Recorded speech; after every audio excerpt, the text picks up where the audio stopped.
Oke, halo semuanya. Hari ini kita bakal lanjut ya, bahas soal SIMAK UI, Saintek 2020, Kimia, part yang kedua. Jadi, kita bakal bahas sampai habis nih soalnya. Oke, langsung aja.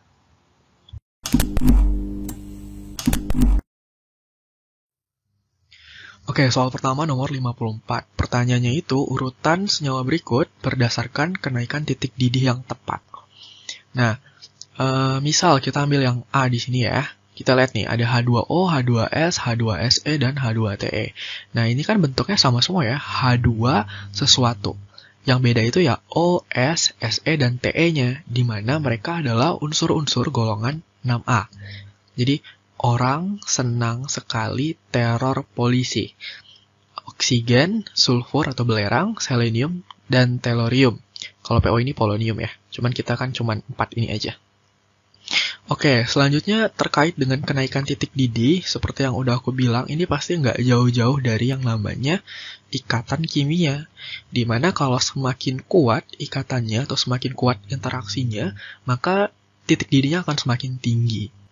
Nah, untuk senyawa-senyawa kovalen, ini kan senyawa kovalen ya, H2O, H2S itu kan senyawa kovalen. Titik didihnya itu sangat dipengaruhi sama ukuran molekul.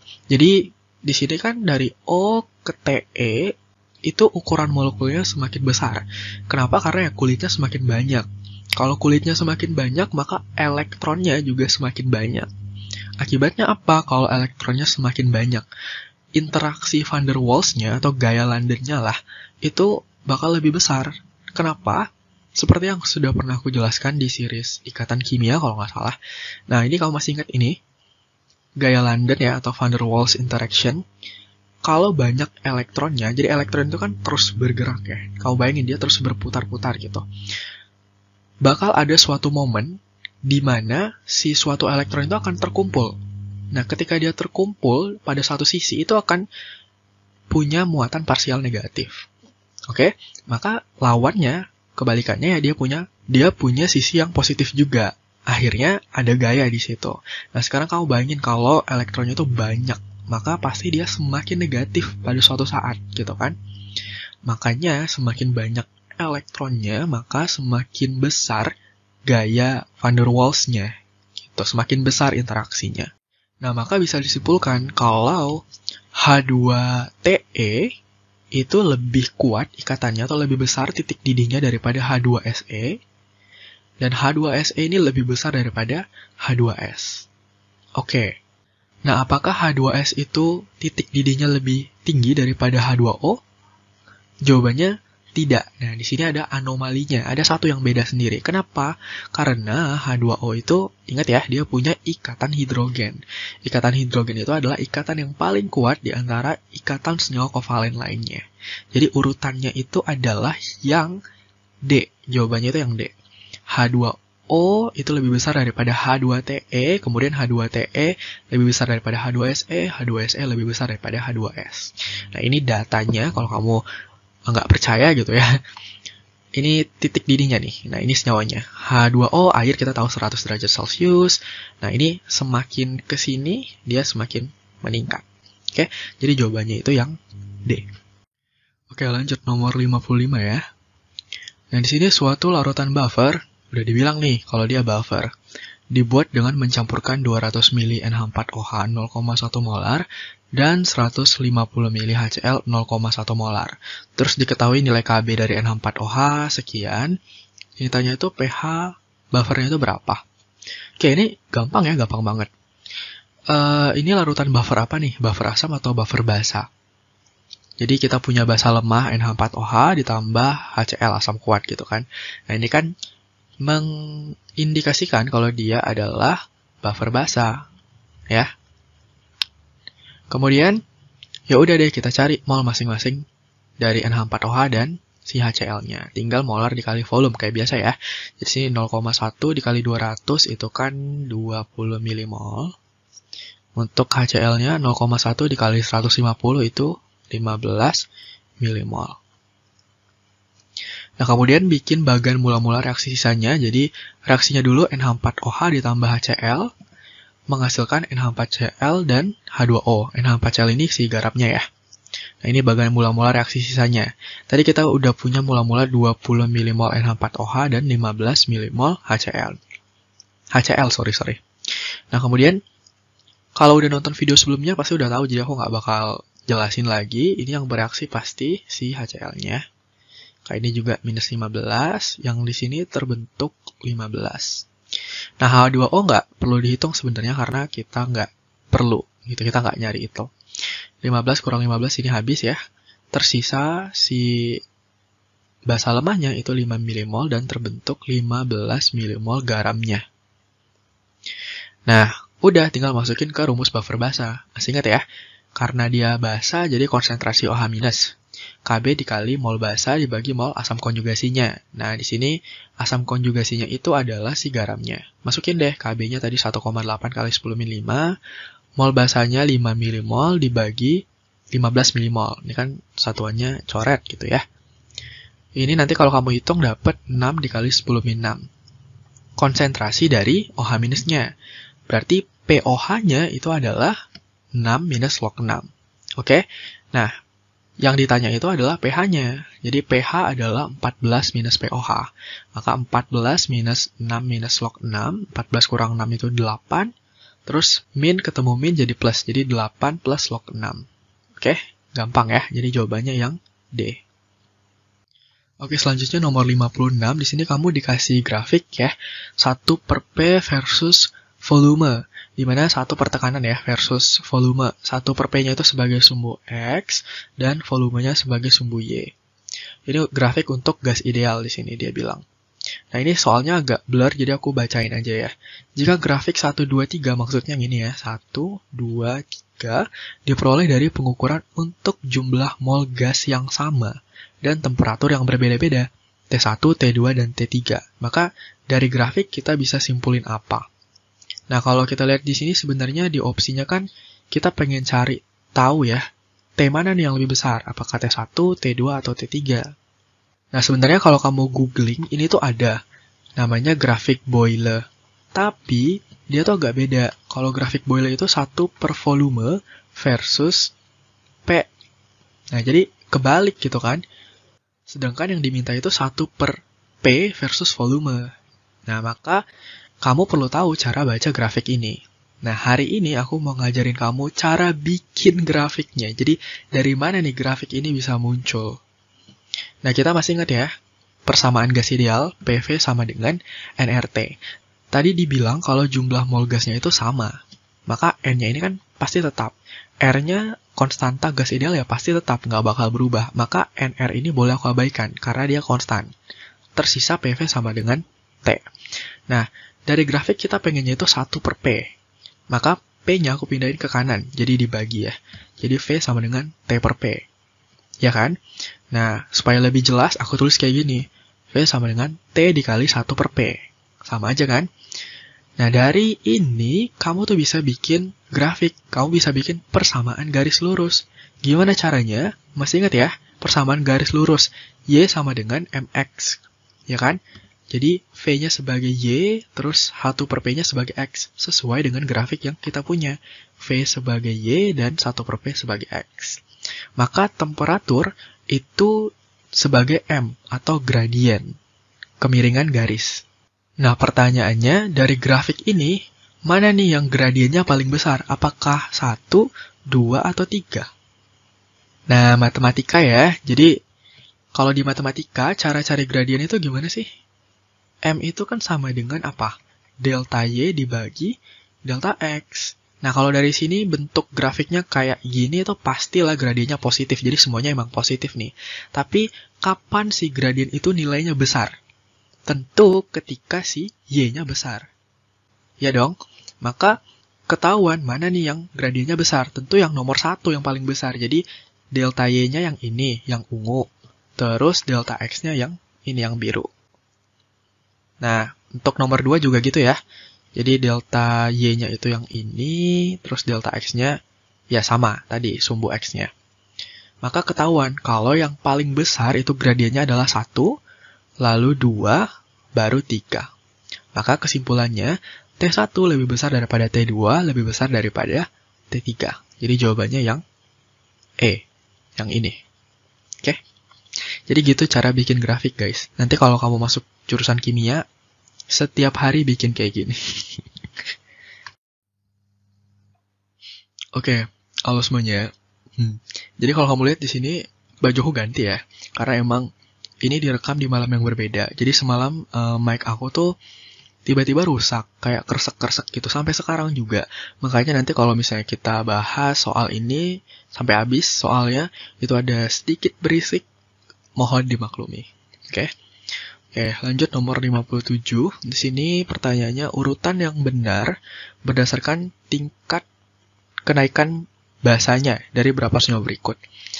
Nah, kalau kita lihat di sini datanya 1, 2, 3, 4 itu berkaitan dengan amonia dan turunannya gitu, amina ya. Nah, biar enak aku gambarin ulang semuanya jadi kayak gini.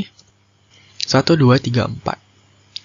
Biasa kalau soal kayak gini kan aku ngajarinnya kerjain nomor 4 dulu. Tapi kalau untuk soal ini aku mau ngerjain nomor 1 dulu. Karena kebetulan untuk jelasin konsepnya nih bisa dari nomor 1 dulu.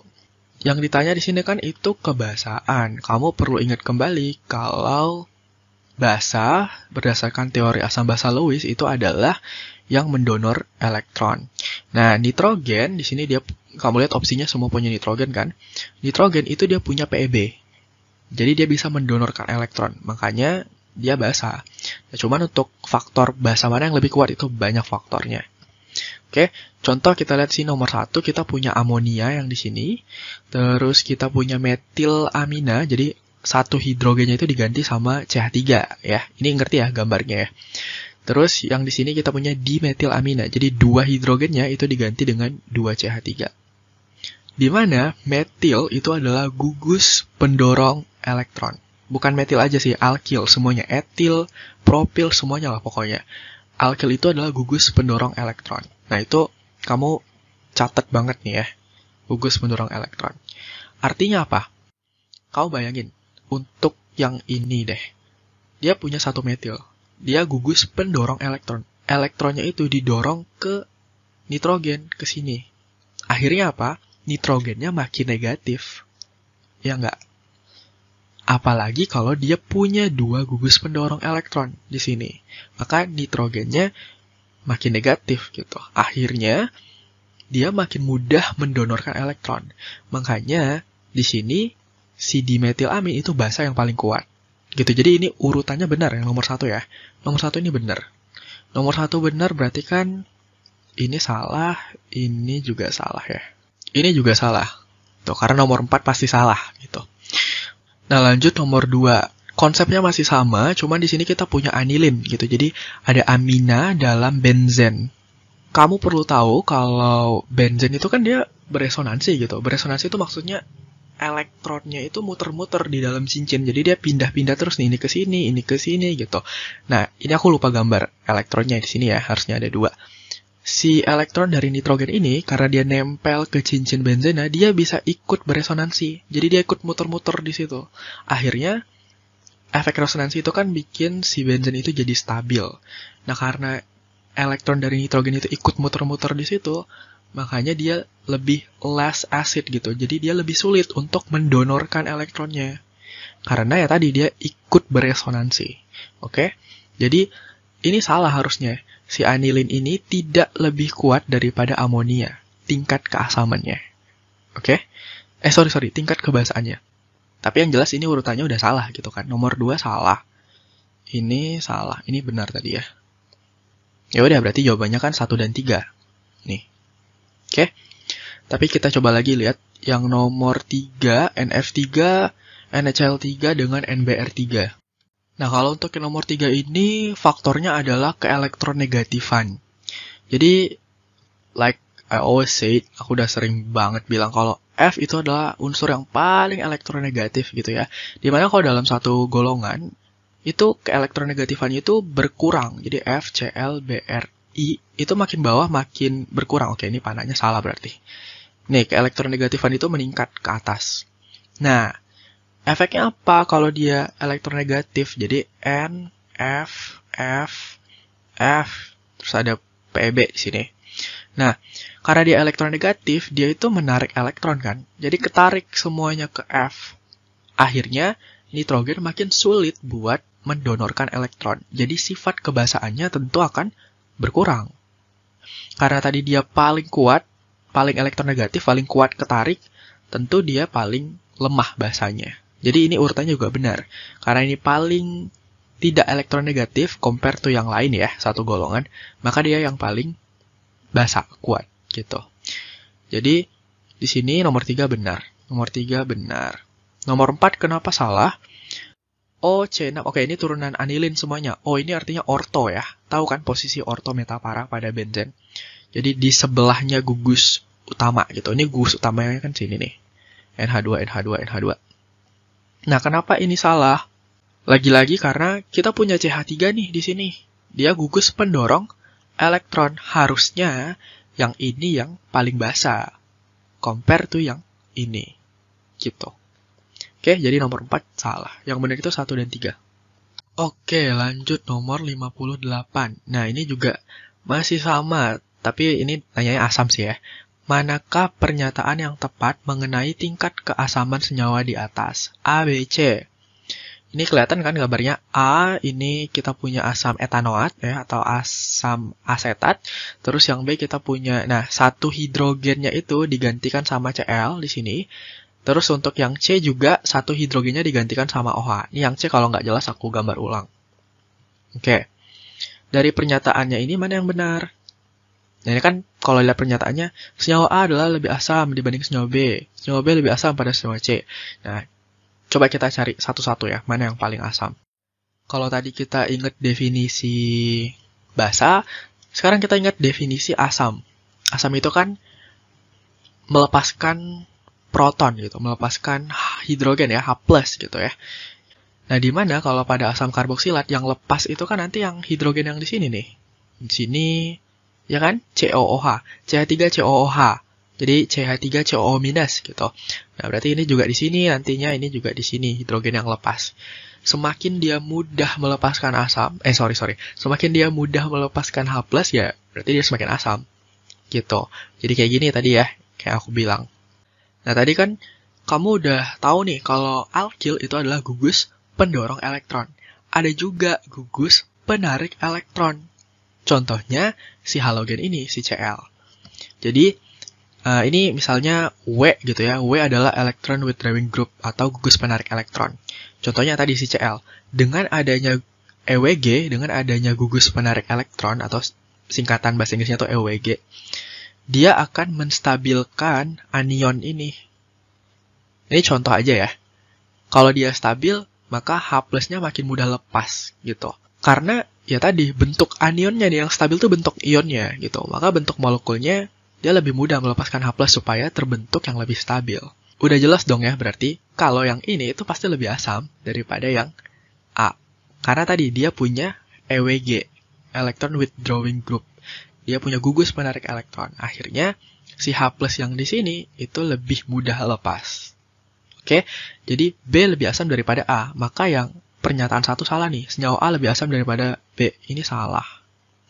Oke, kalau misalnya kamu bingung, aku nggak apal kak gugus-gugus penarik elektron apa aja, gugus pendorong elektron apa aja. Sebenarnya ada listnya ini. Ini penarik elektron, semakin ke bawah. Ini pendonor elektron, yang ini penarik elektron. Tapi ini tuh cuman berlaku buat benzen sih ya. Kenapa? Karena kalau kita lihat di sini, yang senyawa C itu kan kita punya OH. Di sini OH itu gugus pendorong elektron. Nih, dia masuk ke sini gitu.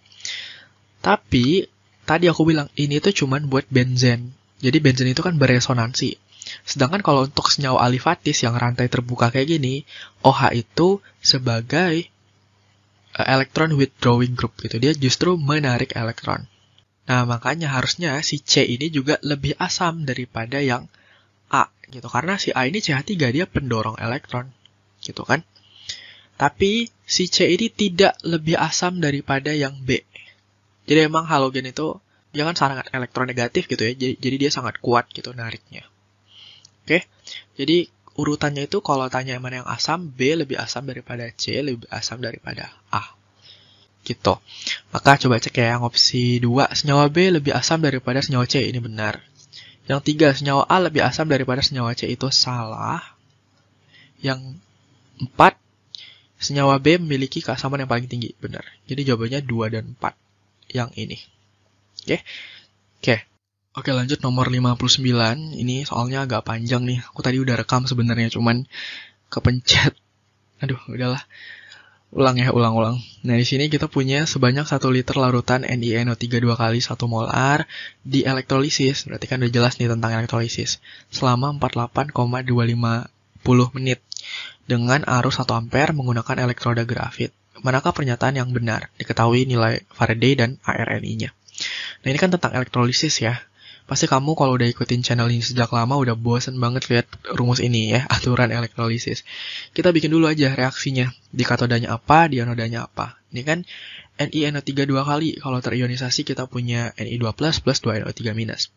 Nah, untuk reaksi di katoda itu sangat tergantung sama kation. Di sini kita punya kationnya apa? Ni2 plus.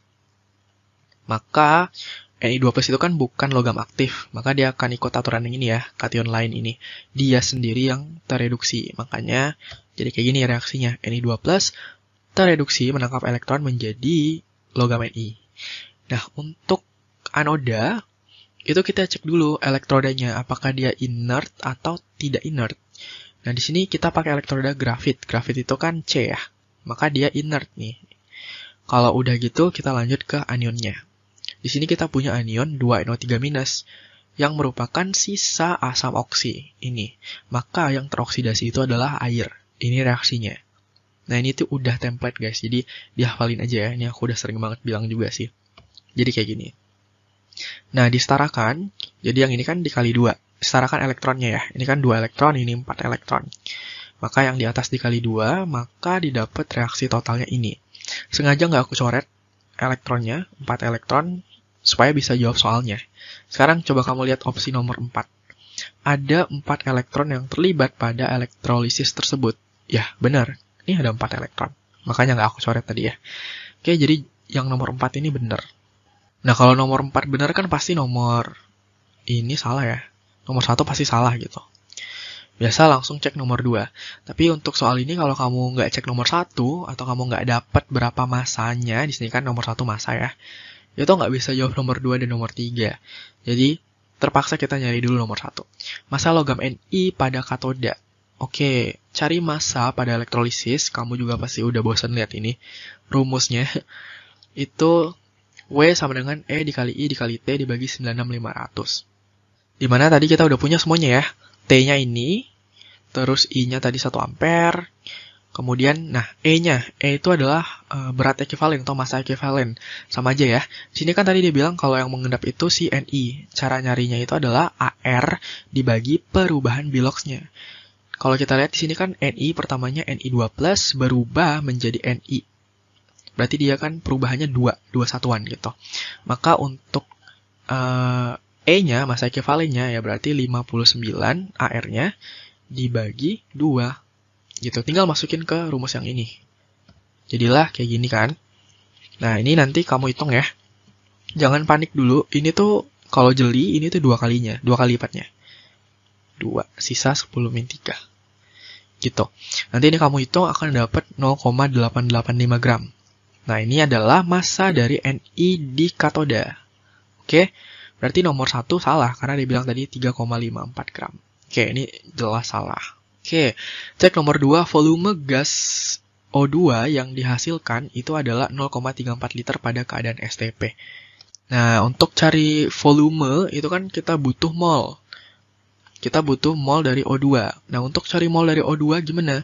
Ya udah, cari mol dari Ni. Nah, makanya aku bilang harus tahu dulu nih massanya di sini. Kita cari ya, mol dari Ni itu kan berarti massa dibagi AR-nya. Nah, berarti molnya itu kan massa dibagi AR, massanya tadi 0,885 gram dibagi 59, dapatlah molnya itu 0,015 mol. Nah, kalau ini 0,015, maka O2-nya berapa? Oh, tentu setengahnya karena koefisiennya kan 1. Jadi, 1/2 dikali 0,015 ya. Ini berarti mol dari O2 adalah 7,5 kali 10-3 mol.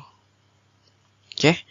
Nah, berarti untuk nyari volumenya, V pada keadaan STP, berarti molnya dikali 22,4 kan. Ini aku nggak tulis lagi deh ya, langsung aja. 22,4 di sini. Nah, ini nanti kamu hitung ya. dapatnya itu nanti 0,168 liter. Oke, jadi nomor 2 salah. Oke, ini salah, tadi nomor 1 juga salah ya. Nah, berarti kan jawabannya pasti ini ya, 4 aja yang benar. Coba cek nomor 3 terakhir. Jumlah mol ion H+ itu 0,06 mol. Again, ion H+ yang mana? Yang ini, 4H+. Berarti molnya harusnya berapa? 2 kali lipat dari mol Ni, gitu kan? 4/2 dikali 0,015. Jadi, mol dari H+ itu harusnya adalah 0,015 kali 2, 0,03. Jadi, nomor 3 juga salah. Yang benar itu adalah yang nomor 4 aja. Oke, selesai. Agak panjang ya.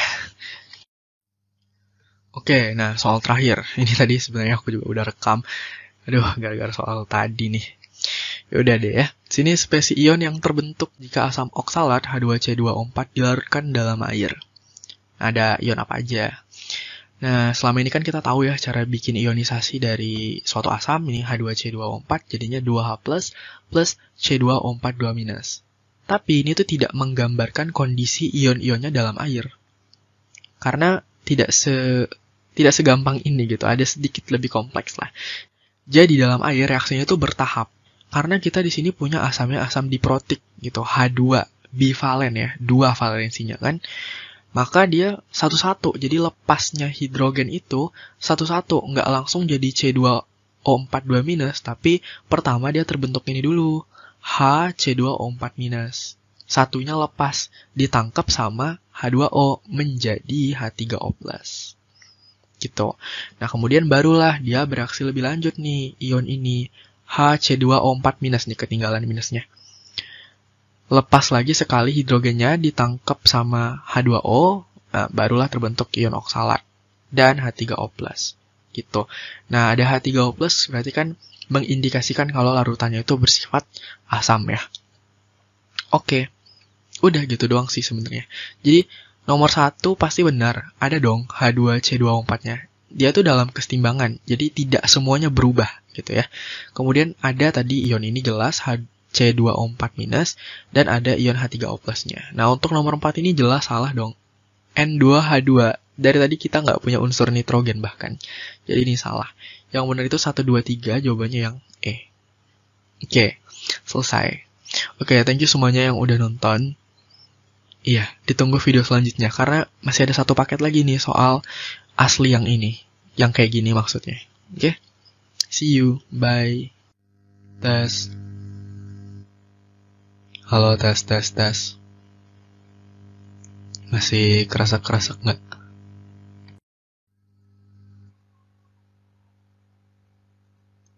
Oke, ini kayaknya udah bagus deh. Halo? Halo semuanya.